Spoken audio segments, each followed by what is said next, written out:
یہاں سے فوجیں چلیں گی، سیاہ علم برآمد ہوں گے اور کوئی طاقت انہیں روک نہ سکے گی، ان کا منہ پھیر نہ سکے گی، یہاں تک کہ وہ ایلیا حضور کے زمانے میں یروشلم کا نام تھا، یہاں تک کہ ایلیا میں جا کر نصب ہو جائے گا۔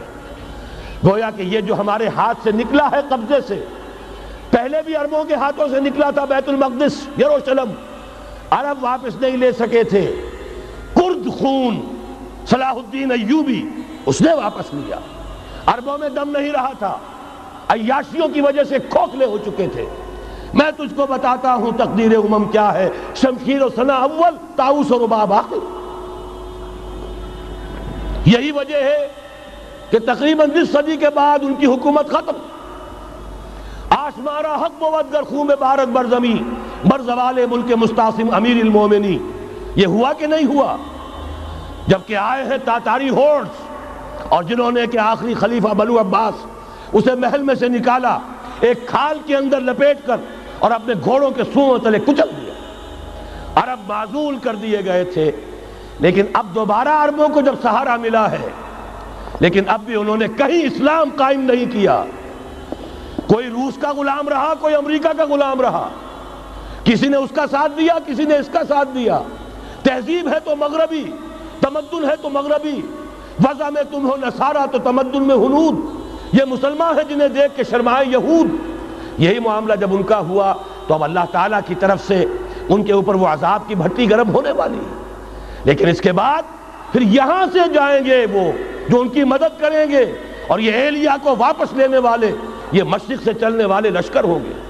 یہ اسی علاقے میں جب انقلاب آ جائے گا، یہ علاقہ خراسان اور پاکستان، جب یہاں نظام خلافت قائم ہوگا، یہاں سے اسلام کی توسیع ہوگی، اور یہاں سے جانب مشرق ہند اور جانب مغرب یہ جو یہودیوں کا سیلاب آ رہا ہے، ان دونوں کا مقابلہ کرنے کے لیے انشاءاللہ العزیز، ورنہ یہ اصابتان جو ہے ایک حدیث میں جمع کرنے کی کوئی اور حکمت ہو نہیں سکتی، ورنہ تو ہندوستان پہ کئی لشکر آئے ہیں۔ لیکن یہ کہ در حقیقت اسی وقت جبکہ عالم عرب میں وہ بھٹی دہکے گی، اسی وقت یہاں انقلاب آ چکا ہوگا۔ ایک طرف یہاں سے مدد کے لیے لشکر جائیں گے کہ جو مسلمان عرب جو ہیں ان کی مدد کریں گے، حضرت مہدی کے جھنڈے تلے لڑیں گے، حضرت مہدی کی حکومت کو مستحکم کریں گے، یؤتون علی المہدی۔ دوسری طرف وہ ہندوستان کی طرف پیش قدمی کریں گے، اور یہیں سے جیسے اس وقت سیلاب نکلا تھا جزیرہ نما عرب سے، ایک داہنی طرف ایک بائیں طرف، ایران، افغانستان، ترکستان، ادھر مصر، لیبیا، الجزائر، مراکش، موریطانیہ، اسی طریقے سے انشاءاللہ اسی علاقے سے اس کا آغاز ہوگا اور بات آگے بڑھے گی۔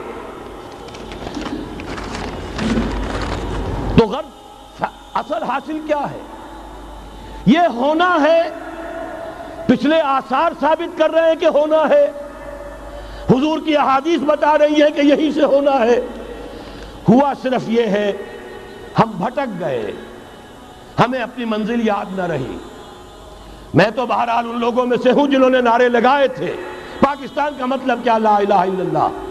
میں سن 46 میں یہاں حبیبیہ ہال میں قائد اعظم نے مسلم اسٹوڈنٹ فیڈریشن کے جس اجلاس کو خطاب کیا تھا، ضلع حصار سے جو 2 ڈیلیگیٹ آئے تھے ان میں سے ایک میں تھا۔ میں نے بہرحال اس تحریک میں بھی حصہ لیا ہے، ایک ننھے کارکن کی حیثیت سے لیا ہے، پھر حالات کو بدلتے اپنے آنکھوں سے دیکھا ہے، ہم کہاں سے کہاں جا پہنچے ہیں۔ ضرورت صرف اس بات کی ہے کہ آج ہمارا حال یہ ہے، ہماری قیادت، ہماری سیاست ان لوگوں کے ہاتھ میں ہے کہ وہ فریب خوردہ شاہی کے پلاح و کرگسوں میں اسے کیا خبر کہ کیا ہے، تب وہ تابع جاویدانہ، ان کی تہذیب مغربی، ان کی ذہنیت مغربی، ان کی وضاقتہ مغربی، ان کا تمدن مغربی، ان کی سوچ مغربی، ان کے سارے اطوار مغربی۔